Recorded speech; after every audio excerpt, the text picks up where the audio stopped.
Do you think it was a paid hit? I do. Do you believe more people will be arrested for what happened to your son? Yes. The story of Julio's murder keeps taking darker turns with each passing day. What began as a tragic street shooting has now exploded into a full-blown storm involving federal agents, revenge, and deep betrayal. From his prison cell, Julio's cousin Kjak, locked up for a gun charge, vowed that once he walks free, he'll hunt down everyone responsible for Julio's death. But the biggest shock came when Julio's mother revealed the murder wasn't random. It was a paid hit. She's been secretly working hand in hand with federal agents and even hinted that more arrests are coming soon. Now, everyone's wondering who will move first, the feds or Kjak, because once he's released, it's clear he won't be calm. For him, Julio wasn't just family, that was his brother, his day one. As Kjak once said, "I've been around him my whole life." When Julio was... So talk about that relationship with you and Julio. Like, he older than you, right? Yeah. Like, it's like a big brother, little brother type Yeah. You know, been around him my whole life. Killed. Kjak posted a heartbreaking photo from prison that showed just how deeply it hurt him. Behind those bars, you could see it in his eyes. He wanted revenge. Investigators later confirmed that the shooters tied to Julio's murder were members of ATK and 1200, the same crews linked to Yungeen Ace. Names like Isaiah Chance, Rashad Murphy, and Davian Murphy surfaced as confirmed gang members, all identified as the shooters in the hit. But even with those men behind bars, Kjak believes the real mastermind is none other than Young and Ace himself, a claim Julio's mother also supports, saying her son's death was a paid job. She's reportedly been cooperating with federal investigators to expose everyone involved, including the person who ordered the hit. Meanwhile, Ace jumped online trying to clean up his image, going live to claim innocence and insisting that he and Julio had made peace before the murder, but not everyone's buying it, especially since he dropped 2 harsh diss tracks aimed at Julio right after the killing. Fans noticed the timing, calling it Vaughn energy. Think it was a paid hit? I do. Who sent you? Referring to what King Vaughn did after his rival, FBG Duck was murdered, pretending to squash the beef while secretly putting a price on his head. That's exactly the kind of two-faced loyalty Kjak believes Ace pulled with Julio. But the streets never forget, and if Kjak truly acts on what he's been hinting at, Ace might soon learn that not every feud ends in music. Some end in blood. Julio's death didn't just shake the city, it lit a fuse of revenge that's been burning ever since. Just days before he was killed, Julio had boldly said on Instagram that he wasn't afraid to die or go to jail, warning that anyone coming for him better keep that same energy. Those words now echo with chilling weight. Foolio dying, cuz. That's sad, twin. I ain't gonna lie, bro. Y'all boys in the street, y'all didn't leave the streets alone, twin. All condone and shit like that. But y'all just gotta stay. Y'all gotta. It's so funny, cause me, bro. Like, we cool. Like, we was cool. Barely a week after Julio's murder, the streets struck back. A 29-year-old man named Darius Beals, reportedly one of Julio's rivals, was found dead in the parking lot of Laurel Grove Apartments around 11 a.m. on June 28th. Witnesses described chaos, gunfire echoing, flashing lights, screaming voices, then silence. By the time first responders arrived, Beals was already gone. But when his name was released, the story took an even darker turn. Darius Beals wasn't just another victim, he was the older brother of Leaky Beals, one of Jacksonville's most feared members of the 1200 gang.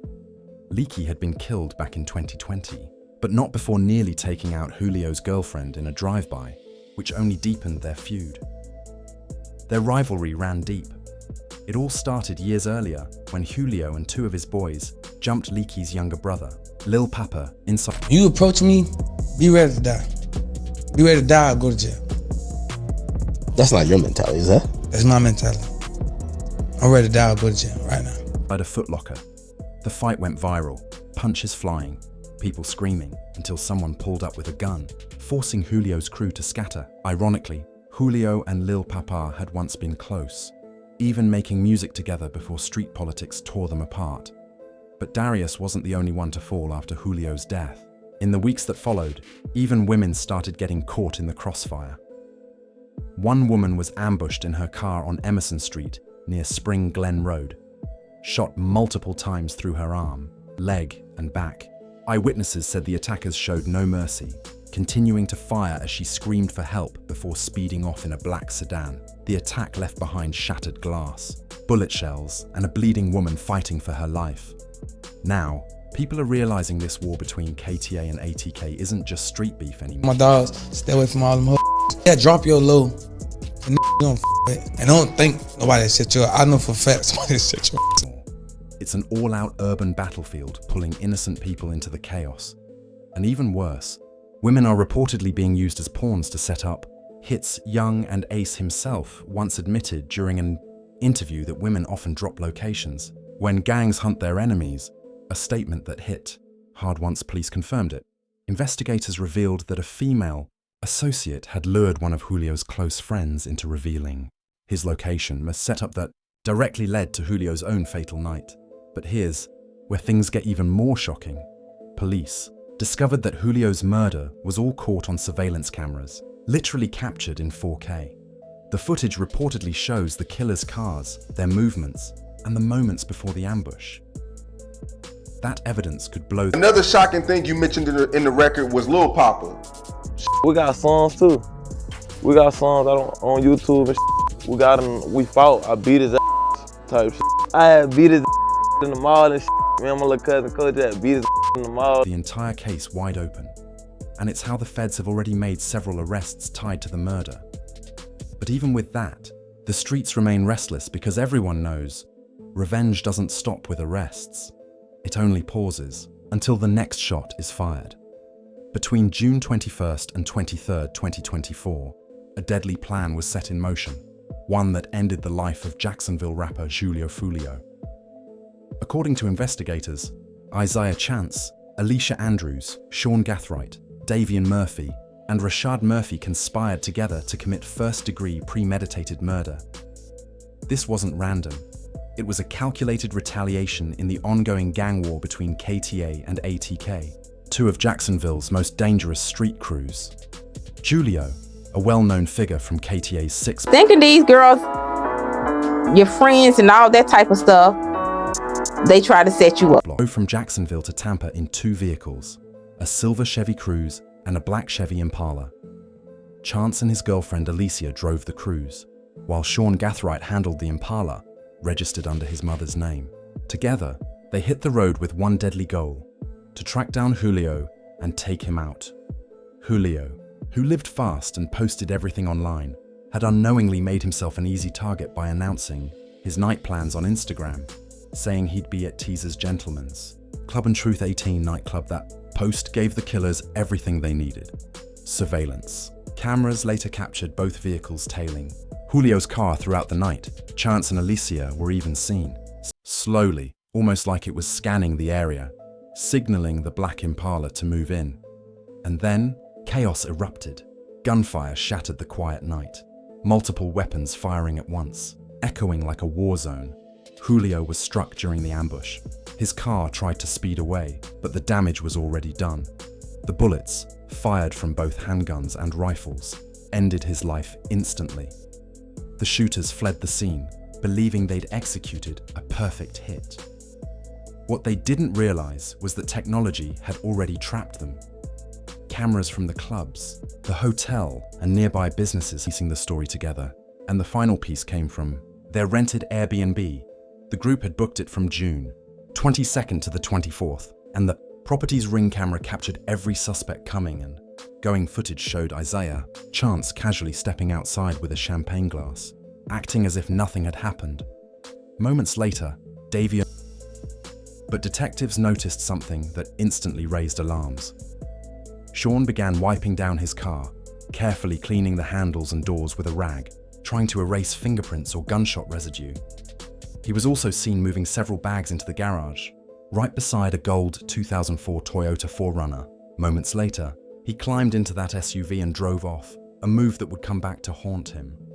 The shooters fled the scene, believing they'd executed a perfect hit. What they didn't realize was that technology had already trapped them.